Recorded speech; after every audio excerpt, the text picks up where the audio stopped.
అన్నా నమస్తే. ఈరోజు మనం చూస్తున్న video inequality operators. Inequality operators అంటే మనం లాస్ట్ సెషన్లో ఈక్వాలిటీ ఆపరేటర్స్ చూసాం. దానికి కంప్లీట్ ఆపోజిటే ఇన్ఈక్వాలిటీ ఆపరేటర్స్ అన్నమాట. ఇన్ఈక్వాలిటీ ఆపరేటర్స్ నార్మల్గా ఏంటంటే, ఇప్పుడు ఒక value A is equal to B అనే వాల్యూలు ఈక్వల్ అయితే కండిషన్ సాటిస్ఫై అవుతుంది. ఏ అనే వాల్యూ బి అనే వాల్యూ ఈక్వల్ కాకుంటే, ఏ అనే వాల్యూ బి అనే వాల్యూ కంపారిజన్లో A is not equal to B అంటే ఈ ఏ అనే వాల్యూ బి వాల్యూకి ఈక్వల్ కాకుండా ఉంటే కండిషన్ అనేది సాటిస్ఫై అయిపోతుంది. ఇప్పుడు ఏ ఈజ్ ఈక్వల్ టు 100 అనుకుంటే, బి ఈజ్ ఈక్వల్ టు కూడా 100 అనుకుంటే, A is not equal to B అంటే ఏ అనే వాల్యూ బి అనే వాల్యూకి ఈక్వల్ కాకూడదు. అంటే ఇది ఇక్కడ ఏమవుతుంది, ఇక్కడ ఈక్వల్ అయింది కాబట్టి ట్రూ అనే వాల్యూ వస్తుంది మనకి. ఇప్పుడు అదే ఇక్కడ 1000 అయితే ఫాల్స్ అనేది వస్తుంది. సో ఇప్పుడు మనం ఏదైతే ఉంది, ఇప్పుడు మనకి ఇక్కడ ఈక్వల్ కాకుండా ఉంటే కండిషన్ అనేది సాటిస్ఫై అవుతుంది అనుకుందాం. ఇప్పుడు జనరల్గా అట్లా అనుకుంటే, ఇప్పుడు మనకి రెండు మెథడ్స్ ఉన్నాయి ఇక్కడ కూడా.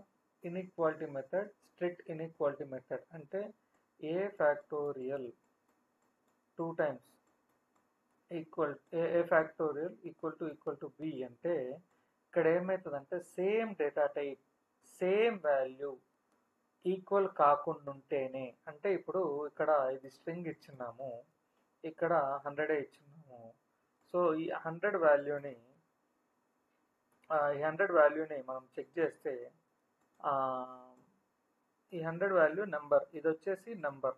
సో ఇది వచ్చేసి నెంబర్, ఇది వచ్చేసి స్ట్రింగ్. కానీ బోత్ వాల్యూస్ సేమే, కానీ డేటా టైప్లో ఉన్నాయి.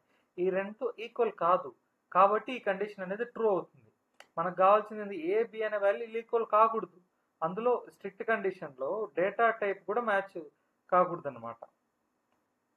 సో డేటా టైప్ అనేది కూడా సేమ్ ఉండాలి. ఇప్పుడు మనకి ట్రూ కండిషన్ రావాలంటే ఇప్పుడు ఈ రెండు కండిషన్లు నీకు సేమ్ డేటా టైప్లో ఉండాలి. సో ఇది కోడింగ్ పార్ట్లో చూపిస్తాను చూడండి. ఇప్పుడు మనకి ఫస్ట్ కండిషను ఇన్ఈక్వాలిటీ చూద్దాము. చూడండి, ఇప్పుడు ఫస్ట్ది ఫాల్స్, సెకండ్ది ఫాల్స్. ఎందుకంటే ఈ రెండు వాల్యూలు ఒకటే డేటా టైప్, ఒకటే మ్యాటర్, నాట్ ఈక్వల్ టు అంటే మనం ఈ రెండు ఈక్వల్ కాకుండా ఉంటాయి. ఇప్పుడు ఇది వేరేది కాదు కదా. ఇప్పుడు ఇక్కడ నేను హెచ్ పెడతాను. ఇప్పుడు ఈ రెండు కంటెంట్ వాల్యూ వేరు కాబట్టి ట్రూ కండిషన్ అయింది. సేమ్ కానీ మన క్యాపిటల్ లెటర్, కేస్ సెన్సిటివ్, కానీ ఇది డిఫరెంట్గా ఉంది కదా ఫస్ట్ లెటర్, కాబట్టి ట్రూ అయింది. ఇప్పుడు ఇక్కడ నెంబర్, ఇక్కడ ఈ రెండు కూడా, ఇది నెంబర్లో వేరే డేటా టైప్లో ఉంది, ఇది ఉంది, కానీ ఈ రెండు వాల్యూ అనేది సేమే. వేరేదాన్ని మనము అక్కడ డబుల్ ఈక్వాలిటీ ఆపరేటర్స్లో ఆ రెండు ఈక్వాలిటీ అనేది అయితే అది వేరే డేటా టైప్లో ఉన్నా కానీ కంటెంట్ సేమ్ అయితే మ్యాచ్ అవుతుంది. ఇక్కడ కూడా నాట్ ఈక్వల్ టులో వేరే డేటా టైప్లో ఉన్నా కానీ కంటెంట్, ఈ కండిషన్ అనేది సాటిస్ఫై.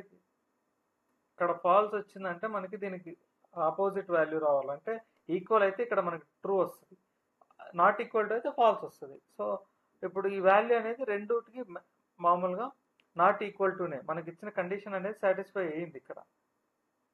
సో అందుకని ఇక్కడ వచ్చింది. లేదు, నేను ఇప్పుడు ఏం చేస్తానంటే డబల్ ఈక్వల్ టు పెడతాను.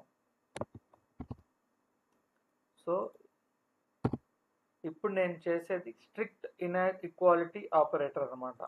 ఇప్పుడు ఇక్కడ చూడండి, రెండు కండిషన్లు ట్రూ అయినాయి. అంటే ఇప్పుడు ఇక్కడ ఉన్న వాల్యూ నాట్ ఈక్వల్ టు అయినా, ఓకేనా, ఇక్కడ ఉన్న వాల్యూ ఇక్కడ నాట్ ఈక్వల్ టు అయినా కానీ సేమ్ డేటా టైప్లో ఉన్నది కాబట్టి ట్రూ.